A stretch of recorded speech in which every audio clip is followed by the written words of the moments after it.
Hey everybody, welcome back to Mr. A's Geometry course. Today we are starting Unit 4, all about transformations. Let's get into it. Our first section in Unit 4 is all about translations. Now, a translation is a type of transformation. And a transformation is just a function that's going to either move a figure or change the figure in some kind of way to produce a new figure. And typically we're going to see this on graphs. Although here's just an example where we don't always have to be on a coordinate plane to make a change, right? The original figure that you have has a specific name. We call it the pre-image. And after we transform it to create a new figure, we call that new figure just the image, right? Now, when a figure is transformed, the image, you'll notice on some of these examples, they have these little apostrophes next to the points that are there. And those apostrophes just read as prime. That's a P, sorry for my handwriting. Right, so we would call this triangle ABC prime. We would call that triangle ABC prime. Or if it has a letter in the middle like that, you can call the figure just S prime in that example. The first several transformations we're going to be learning are all called rigid transformations. These rigid transformations will maintain the side length of our figure. So our pre-image and our image will have side lengths that are exactly the same or congruent to each other. And it's also going to preserve angle measure. So our pre-image and our image will have the same angle measurements. Essentially, what rigid transformations do is they produce congruent figures. Our pre-image and our image are the exact same size. Not always the same position, exact same size. Here's an example of that. Our pre-image, the one without apostrophes, would be this quadrilateral ABCD, and the image, we'll notice that has 4 right angles just like our pre-image did, so our angle measure stayed the same, and the side lengths are all 2 units long just like the pre-image. So these are also sometimes referred to as congruency transformations, where we have the same side lengths, same angle measures before and after. Again, that term is very important to remember. Rigid transformations are what we're learning here at the start. The first rigid transformation that we're learning here is called a translation. So this is a rigid transformation that moves, or we can think of this as sliding. It slides all the points of the pre-image the same distance and the same direction. So it's taking points and moving them somewhere else. And all the points are going to move that same direction and that same distance. Here's a little example of that. All of the points are sliding to the right.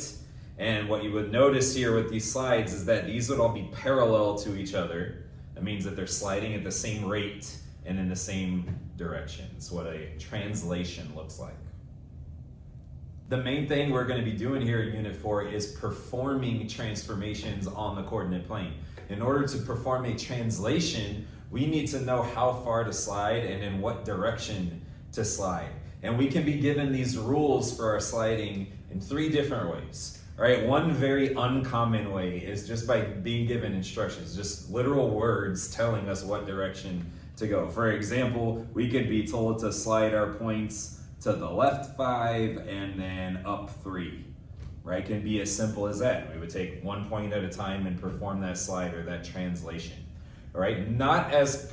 More common would be a vector. So vectors look like coordinate points. They just have these arrows for their brackets instead of parentheses. And we would have values inside of these vectors that tell us what direction and how far to slide. For example, I could have maybe like a +5 and a -1 here. And this vector reads the same way a coordinate point would read. That first value tells you where to slide in your x-axis, your x direction. So a +5 on the x-axis is going to the right. So this means to slide to the right 5. And then the second value there is like your y-coordinate. That tells you about your y-axis movement. And negative is going down on the y-axis. So this vector is telling us to slide 5 to the right and then down 1 unit, right? And again, if you're given a vector, the words do not come with it. You have to be able to read it and comprehend. The most common thing that we're going to see though for all of our transformations is this thing called function notation. So function notation describes the change that occurs for your x and y coordinates. So you're given this x and y, this represents your pre-image, any point on your pre-image. You have this little arrow that represents a change has occurred, a transformation happens. And then we have an explanation of what change happened specifically. All right, and so we have something for a translation, something like this, something like x minus 3, y plus 6. And that reads, it gives us information about the change, and it reads very much like the vector does, where this stuff that happens to x is happening on your x-axis, right? That's your left to right movement. The stuff happening to y is happening on your y-axis. So on the x-axis, going negative would be going to the left. So x minus 3 says slide all of your x coordinates 3 to the left. So that's left 3. Y plus 6, now we're talking about our y-axis, and going positive is going up. So y plus 6 says take all your y coordinates, move them 6 up. So we have to be able to interpret all of these given rules for a translation. Remember, uncommon to be just given words, more common to be given a vector, most common is being given function notation for our translations. In this example, we are going to perform our first transformation of unit 4. It says to plot a point at positive 6, negative 3. So from our origin, that would be going to the right 6 and then down 3. We must know how to plot points, right? So that's right here. This is my point. I'll call that point P. And we're told a translation rule, because it says translate, and we're given just instructions here. It tells us the directions. This is the easiest type of translation we can be given. It says 4 to the left, 5 up. We're going to do this in the order that it's given to us, right? We're going to make sure that we follow the directions and the distances carefully. So 4 to the left, 5 up. From this point, we would just count 1, 2, 3, 4 to the left, and then go up 1, 2, 3, 4, 5. And that would give us our image of point P. Remember, we would call that P prime, located there at positive 2, positive 2. That is our first ever translation done. In our next example, we're translating again. This time we have a figure graphed for us already, and we're told to translate with a vector given to us here, negative 5, negative 7.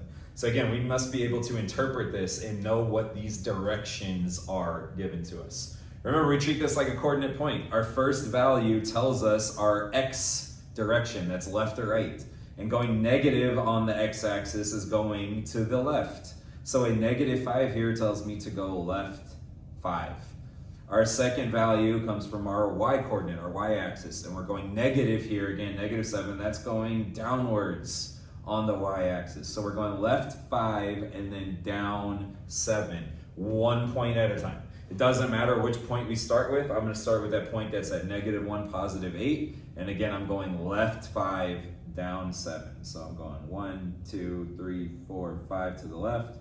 1, 2, 3, 4, 5, 6, 7 units down, and that gives me a new point for my image right there. Just to reiterate some practice here, let's call this segment AB, and so this would now be a prime, a new point here. Doing the same thing for point B, left 5, down 7, right? So just 1 point at a time to perform your translations. It's 1, 2, 3, 4, 5, and then down 1, 2, 3, 4, 5, 6, 7. There at 0, negative 5 would be B prime. There is my image. One thing we will always notice when we graph translations, this is very important, that our corresponding sides, in this case, so it's a segment, so there's just this one segment, these corresponding sides are always going to be parallel to each other. They will always appear to be parallel. And that is the case here. These, if they went on for all eternity, would stay the same distance apart. They would never intersect each other. This happens for all translations. In our next example, we're asked to graph 3 points, negative 3, positive 5, negative 2, positive 3, and 0, 5. I've already done that on my graph. Make sure you do the same. Notice I've labeled these with A, B, and C. So A for the first point, B for the second, C for the third. And we're being asked to translate here with function notation this time. Don't forget, this is what function notation looks like. And we're given x plus 4 and y minus 6 as the resulting change for our transformation here. Anytime we're just adding or subtracting in function notation, that is a translation that has occurred. We're adding to our x on the x-axis. Adding is going the positive direction, that's to the right. So this is telling me to slide to the right 4. For our y-axis, remember we're going up and down, and if we're subtracting from our y, that means we're going in the negative direction, which is down. So we're moving our points to the right 4 and then down 6. And remember, for a figure, we just do this 1 point at a time. So from point A, I'm going right 4 and then down 6 units. That would give me a image for A at +1, -1. That's where A prime is located. We do the same thing for point B, going to the right 4 and then down 6. That would give me an image for B at +2, -3 for B prime. And then we do the same thing with point C to end it. 1, 2, 3, 4, 1, 2, 3, 4, 5, 6. Give us a image for C at +4, -1.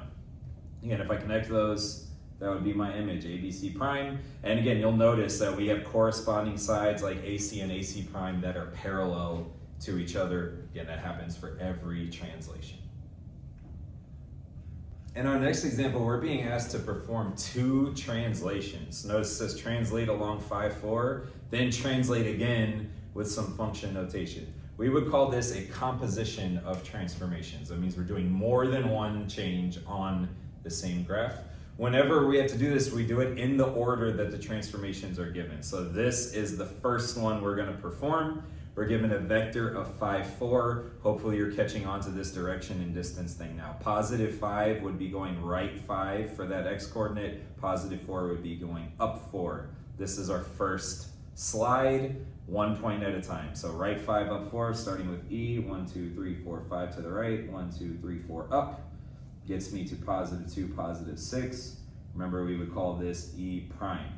Doing the same thing with point F, going 1, 2, 3, 4, 5 to the right, 1, 2, 3, 4 up, gets us F prime. So there's our image after our first change. Then we have to perform a translation from the image, and we will always do that. We will always use the most recent figure to do our second transformation. And we have function notation given to us this time. Again, our x stuff tells us left to right. If we're subtracting, that means we're going negative on the x-axis, that's to the left, so that's left 1. For our y's, if we're subtracting on the y-axis, that's going negative, so that's going down 6. Left 1, down 6. Again, 1 at a time. There's left 1, and then down 1, 2, 3, 4, 5, 6. Would give me here at 1, 0. For the image of that point. Then for F, left 1 and then down 6 would get me right here at 3, 0. Now, because I've performed a second change, I'm labeling these points with 2 apostrophes now, and we would read this as EF double prime. So the most common thing we're going to do in this unit is perform transformations like we just did. Another common thing we're going to do though is describe transformations. So we see a change has happened on our graph. One thing we have to do is be able to identify our pre-image. Remember, that would be the figure without the apostrophes. The one with the apostrophes is our prime figure. That's the one after the change. And anytime we're asked to describe a transformation, we need to give 2 pieces of information. First, we need the type of transformation that has occurred. Hopefully you can recognize all of our points here have just slid to the left and up a little bit. And our slides we call translations. So this is a translation, that's our type.